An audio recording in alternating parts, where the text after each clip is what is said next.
अस्सलामु अलैकुम वरहमतुल्लाहि वबरकातुहू। नाज़रीन, इस्तक़बाल है फ़िक्र ख़बर स्टूडियो में। मैं रिज़वान अहमद नदवी मुल्की और आलमी अहम और ख़ास ख़बरों के साथ। तो नाज़रीन, कई सारी अहम ख़बरें हैं जो आपके सामने रखनी हैं, ख़ासकर गज़ा में क्या हो रहा है, मुज़ाकरात कहाँ तक पहुँचे हैं, हमास के मुसल्लह ग्रुप ने इसराइल की किस कदर खटिया खड़ी कर रखी है, और उसके साथ ही हिंदुस्तान में इंतख़ाबात के दौरान वज़ीर-ए-आज़म मोदी अपने बयानात के ज़रिए लगातार किस तरीके से तनक़ीदों की ज़द में आ रहे हैं। कॉमेडियन शाम रंगीला को आखिर मायूसी क्यों हाथ लगी है, क्या माजरा है, वो भी बताएंगे। और बताएंगे कि कौमी हुकूक़ इंसानी कमीशन के एतबार पर क्यों सवालिया निशान लग गया है। उसके साथ और भी बहुत सारी ख़बरें हैं जो आपके सामने रखनी है। तो बने रहिए हमारे साथ, देखते रहिए ख़बरनामा। इसराइली फ़ौज ने रफ़ा में ऑपरेशन को महदूद करार देने के बावजूद लड़ाई को साथ दे दी है और मज़ीद फ़ौजियों को वहाँ पर मुतहर्रिक कर दिया है। रफ़ा में बड़े पैमाने पर तबाही हुई है और झड़पें जो है उस वक्त भी जारी हैं। रफ़ा में इसराइली हमले लगातार हो रहे हैं और शुहदा की तादाद लगातार बढ़ती जा रही है। गुज़िश्ता 24 घंटों की अगर बात की जाए तो मज़ीद 82 फ़लस्तीनी शहीद हो चुके हैं। रफ़ा सरहद पर इसराइली कब्ज़े के बाद से वहाँ खुराक और इमदाद की तकसीम भी मुअत्तल कर दी गई है, जिससे बेघर फ़लस्तीनी सख्त आजमाइश में मुब्तला है। इसराइली फ़ौज की दरअंदाजी के बाद से कम 6 लाख फ़लस्तीनी रफ़ा से भी जो है मुंतकिल होने को मजबूर हो चुके हैं। वहीं गज़ा शहर के मुख्तलिफ इलाकों में हमास के मुसल्लह ग्रुप और इसराइली फ़ौज के दरमियान झड़पों में भी शिद्दत आ गई है। शुमाली गज़ा के कुछ हिस्सों में जंग का दोबारा से आगाज़ हो चुका है और ये इसराइल के उस दावे के कड़ी खोलने के लिए काफ़ी है जिसमें इसराइली फ़ौज ने कहा था कि उसने महीनों पहले ही इलाके पर कंट्रोल हासिल कर लिया था। हमास के घात लगाकर हो रहे हमलों की वीडियो लगातार जारी हो रही हैं। हमास ने कल भी नई वीडियो जारी की थी, उससे एक रोज़ कबल भी नई वीडियोस जारी की थी, जिसमें वो इसराइली फ़ौजियों को चुन चुन कर निशाना बनाते हुए नज़र आ रहे हैं। जबकि मैदान जंग में इसराइली फ़ौजियों की जो हालत है वो नाकाबिले बयान है। इसराइली फ़ौजियों का खौफ का ये आलम है कि ख़ुद अपने ही लोगों को अब वो अपने हथियारों से ही निशाना बना रहे हैं। इसराइली फ़ौज का एक ऑफिशियल बयान सामने आया है जिसमें उसका कहना है कि गलती से इसराइली टैंकों ने अपने ही फ़ौजियों के ठिकाने पर हमला कर दिया, जिसमें कि 5 फ़ौजी हलाक हो गए हैं और 7 ज़ख्मी हुए हैं और उसकी इब्तिदाई तहक़ीक़ात चल रही है। जिस तरीके के हालात रफ़ा में बने हुए हैं उसको लेकर इसराइल के एक और इत्तेहादी यूरोपीय यूनियन ने भी रफ़ा में बड़े फ़ौजी ऑपरेशन के ख़िलाफ़ खबरदार करते हुए कहा है कि उससे आम शहरियों के हलाकतों की तादाद में इजाफा होगा। यूरोपीय यूनियन के खारजा पॉलिसी के सरबराह जोसेफ बोरेल ने खबरदार किया है कि अगर इसराइल ने रफ़ा में अपनी फ़ौजी कार्रवाई नहीं रोकी तो उससे यूरोपीय यूनियन के इसराइल के साथ ताल्लुकात ख़राब भी हो सकते हैं। लेकिन सिर्फ बातें ही बातें हो रही हैं। इतने लाखों लोग जो है बेघर हो चुके हैं, लेकिन अब उनका यही कहना है कि अगर वो हमला करेंगे तो वहाँ के हालात मज़ीद ख़राब हो सकते हैं। कोई ठोस कदम अब तक उनकी तरफ से उठाया नहीं गया। लेकिन जब दूसरी तरफ हम देखते हैं कि छोटा सा भी हमला ईरान की जानिब से किया जाता है तो उस पर तरह तरह के सैंक्शन, उन पर पाबंदियाँ जो है लगनी शुरू हो जाती हैं। लेकिन इस तरीके की नस्ल कुशी के बावजूद, कत्लेआम के बावजूद, इस तरह लाखों लोगों को बेघर करने के बावजूद जो है उनके इज़राइल पर कोई पाबंदी किसी की तरफ से लगती हुई दिखाई नहीं दे रही, जो साफ मगरिब का दोहरा मयार जो है वो वाज़ेह करने के लिए काफ़ी है।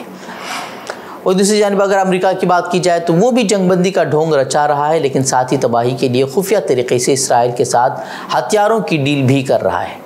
कल ही खबर हम सामने आई थी कि $1 बिलियन के हथियार फ़रोख्त करने को बाइडन इंतज़ामिया ने मंजूरी दे दी है। वहीं फ़लस्तीनियों की नस्लकुशी में बाइडन इंतज़ामिया की मिली भगत की मुखालफत करते हुए एक खातून यहूदी ओहदेदार ने इंतज़ामिया से इस्तीफ़ा दे दिया है। लिली ग्रीनबर्ग इसराइल के ज़रिए मासूम फ़लस्तीनियों की नस्लकुशी में अमरीकी मदद से नाराज़ थी। आखिरकार उन्होंने बाइडन इंतज़ामिया से मुस्ताफ़ी होने का फ़ैसला कर लिया है। ग्रीनबर्ग ने अपने इस्तीफ़े में इस बात का तज़किरा किया है कि वो जो बाइडन की सदारती मुहिम में काम करने वाली बाइडन इंतज़ामिया की हकीकी कारकुन थी। ताहम वो लिखती हैं कि वो सदर बाइडन की गज़ा में इसराइल की जानिब से फ़लस्तीनियों की नस्लकुशी की मुसलसल हिमायत के दरमियान अपने ज़मीर के साथ इस इंतज़ामिया की नुमाइंदगी जारी नहीं रख सकती। उन्होंने लिखा कि सदर बाइडन के हाथों पर मासूम लोगों का खून है।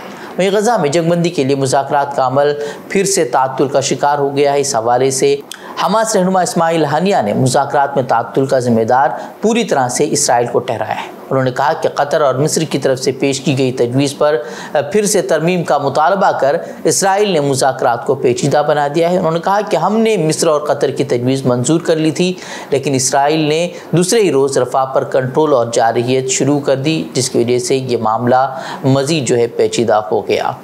और इसराइली मीडिया का अब कहना है कि इसराइल को फ़ौजों की शदीद क़िल्लत का सामना है। जिस तरीके से हम देख रहे हैं कि लगातार हमास और इसराइली फ़ौजों के दरमियान झड़पें जारी हैं और किस तरीके से फ़ौजियों को वो निशाना बना रहे हैं, इसराइली फ़ौजियों को वो बड़ी हैरान करने वाली वीडियोज़ हैं वो सामने आ रही हैं, वो सोशल मीडिया पर बड़े पैमाने पर जो है वो वायरल हो रही हैं। और कई दहाइयों बाद इसराइल को बदतरीन हलाकतों का सामना करना पड़ रहा है और गज़ा और दीगर महाज़ों पर इसराइली जंग ने फ़ौजियों की कमी पैदा कर दी है।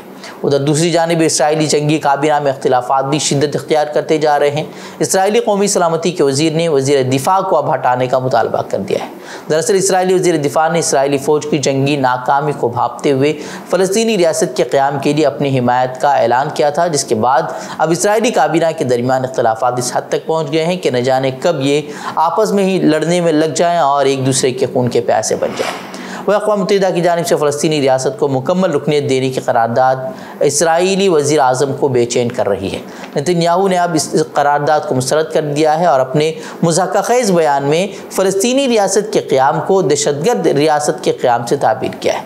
इससे आपको मालूम होना चाहिए कि अक़वाम मुत्तहिदा की जनरल असम्बली के 193 अरकान में से 143 अरकान ने फ़लस्तीन को एक रियासत के तौर पर रुकनियत देने की करारदाद मंजूर की थी। तो नजर हम बढ़ते हैं मुल्क की खबरों की तरफ। एक जानिब वज़ीर-ए-आज़म मोदी गोदी मीडिया को दिए गए इंटरव्यू में मुसलमानों के ताल्लुक़ से अपने दिए गए बयान से बिल्कुल ही पलट जाते हैं और यहाँ तक कह देते हैं कि अगर वो कभी हिंदू मुस्लिम करने लगे तो फिर वो समाज में रहने के लायक ही नहीं रहेंगे।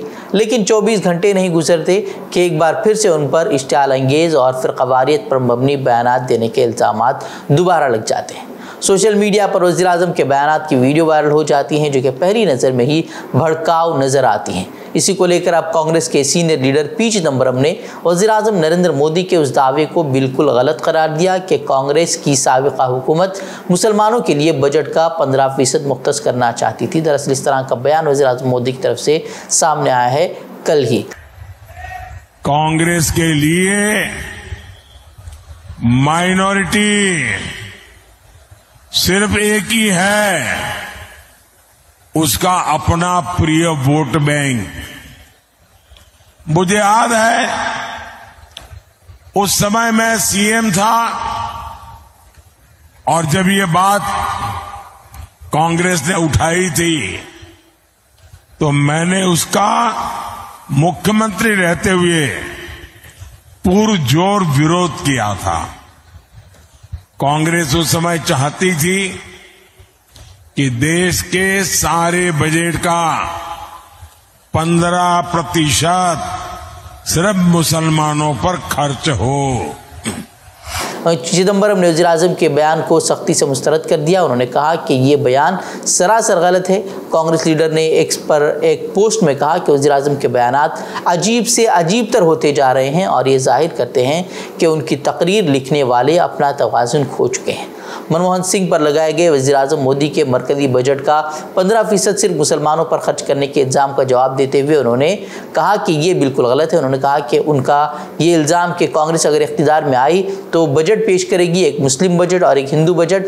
वज़ीर-ए-आज़म का यह बयान इतना इश्तिआल अंगेज़ है कि उसे सिर्फ एक फ़रेबी कहा जा सकता है जो कि आवाम के जहनों में डालने की कोशिश कर रहे हैं। चिदंबरम ने कहा कि भारत के आइन का आर्टिकल 112 ये कहता है कि साल में सिर्फ एक बजट पेश किया जाता है जो कि मरकज़ी बजट है, तो वो बजट कैसे पेश किए जा सकते हैं। उन्होंने कहा कि इंतखाबी मुहिम के बकिया दिनों में मुझे उम्मीद है कि वज़ीर-ए-आज़म मोदी झूठे इल्ज़ामात और इश्तिआल अंगेज़ दावों का रास्ता तर्क कर देंगे। Global alliance for national human rights institutions JANHRI की जानिब से हिंदुस्तान के कौमी इंसानी हकूक़ कमीशन NHRC को मुसलसल दूसरे साल मंजूरी न दिए जाने पर कांग्रेस के सीनियर लीडर और साबिक़ मरकज़ी वज़ीर पी चिदंबरम और हुकूक़ इंसानी के दीगर रज़ाकारों ने भी सवाल उठाए हैं। GANHRI अपनी तहकीक में इस नतीजे पर पहुंचा है कि हिंदुस्तान में कौमी हुकूक इंसानी कमीशन बैनुल-अक़वामी मयार को बरकरार नहीं रख सका है और आज़ादाना नीज़ हुकूमत की मुदाखलत के बगैर कार्रवाई अंजाम देने में नाकाम है। साबिक़ मरकज़ी वज़ीर पी चिदम्बरम ने उसे अफसोसनाक और शर्मनाक करार देते हुए कहा कि आलमी इदारे का ये इक़दाम NHRC और मरकज़ी हुकूमत के लिए सरजनिश है। वाज़ेह है कि मुसलसल दूसरे साल GANHRI ने NHRC की ये मंजूरी रद्द की है। इससे कबल 2023 में भी ये मंजूरी रद्द की गई थी और अब 2024 में भी रद्द कर दी गई। दूसरी जानिब आलमी इदारे के इस फैसले के ताल्लुक से यहाँ मुल्क में भी हुकूक इंसानी के रज़ाकारों का भी रद्द-ए-अमल सामने आया है। उनका कहना है कि उन्हें इस फैसले से हैरत नहीं हुई। NHRC में 20 साल काम करने वाले एक साबिक़ कारकुन का कहना था कि चाहे शफाफियत में कमी का मामला हो या किसी मामले को गुनागुन पहलू से देखने का हो, NHRC की कारकर्दगी में मोदी हुकूमत की पहली मियाद में ही ज़वाल आना शुरू हो चुका था और सूरत हाल हुकूक इंसानी के तहफ़्फ़ुज़ से मुताल्लिक़ कानून में तरमीम के बाद मज़ीद बदतर हो गई है। इस तरह का बयान हुकूक इंसानी के कारकुनों की तरफ से सामने आया है। लोकसभा इंतखाबात के लिए उत्तर प्रदेश के वाराणसी पार्लिमानी हल्के से कॉमेडियन शाम रंगीला की नामजदगी को बुध को इलेक्शन कमीशन ने मुस्तरद कर दिया है। रंगीला ने इलेक्शन कमीशन में कागजात जमा करने में मुश्किलात का इल्ज़ाम लगाने के बाद मंगल को आज़ाद उम्मीदवार के तौर पर अपना कागजात नामजदगी दाखिल किया था। वाराणसी सीट जिसे बीजेपी का गढ़ समझा जाता है 2014 से वज़ीर-ए-आज़म मोदी के पास है। 2019 में वज़ीर-ए-आज़म मोदी ने 4,70,000 से ज़्यादा वोटों के फ़र्क से कामयाबी हासिल कर ली थी। रंगीला उसी सीट पर उम्मीदवार बनना चाह रहे थे। रंगीला ने उस पर अपना पर्चे नामजदगी दाखिल किया था, लेकिन बुध को उनका पर्चे नामजदगी इलेक्शन कमीशन की तरफ से मुस्तरद कर दिया गया है। उसके बाद रंगीला ने सहाफ़ियों को बताया कि मैंने देखा है कि आज जमहूरियत का कैसे कत्ल किया जा रहा है। उन्होंने इल्ज़ाम लगाया कि मंगल को उनकी नामजदगी दाखिल करने में जानबूझकर ताख़ीर की गई थी और उसे मुस्तरद कर दिया गया क्योंकि उसने हलफ से मुताल्लिक़ कोई दस्तावेज़ पेश नहीं किया था। कॉमेडियन का कहना था कि नामजदगी के अमल से गुजरने और मुल्क की जमहूरियत की हालत देखकर दिल टूट गया है। ये हम वहाँ पे पहुँच गए थे, सब पहुँच गए थे। अब जो है ना ये एफिडेविट का बहाना चलेगा नहीं। आज मुझे एफिडेविट का उन्होंने बोला तो मैंने कहा सर हम रात को आए तो थे। बोले आप बहस मत कीजिए, वो कोई टाइम नहीं था आने का। मैंने कहा सर आपने टाइम लिखा है। बोले 3 बजे तक का टाइम होता है 14 तारीख को। मैंने कहा आपने क्यों लिखा है? आपने तो 5 बजे तो मेरे से नॉमिनेशन लिया है ना, तो आप 3 बजे का कैसे टाइम दे सकते हैं 2 घंटे पहले का? तो उन्होंने बोला कि आपने शपथ भी नहीं ली। मैंने कहा सर मैंने शपथ ली तो है, अभी जो आपने जो बोला है वो सब कुछ किया है तो शपथ ली है मैंने। मुझे थोड़ी पता है शपथ कैसे ली जाती है। आपने कहीं साइन करवाया मैंने कर दिया। बोले शपथ आपने नहीं ली है। मैंने कहा सर आप मुझे बताएंगे तो मैं ले लेता, मैं मना थोड़ी करता शपथ के लिए। कुल मिलाकर के उन्होंने ये बता दिया कि अब आप बहस मत कीजिए, आप जाइए यहाँ से।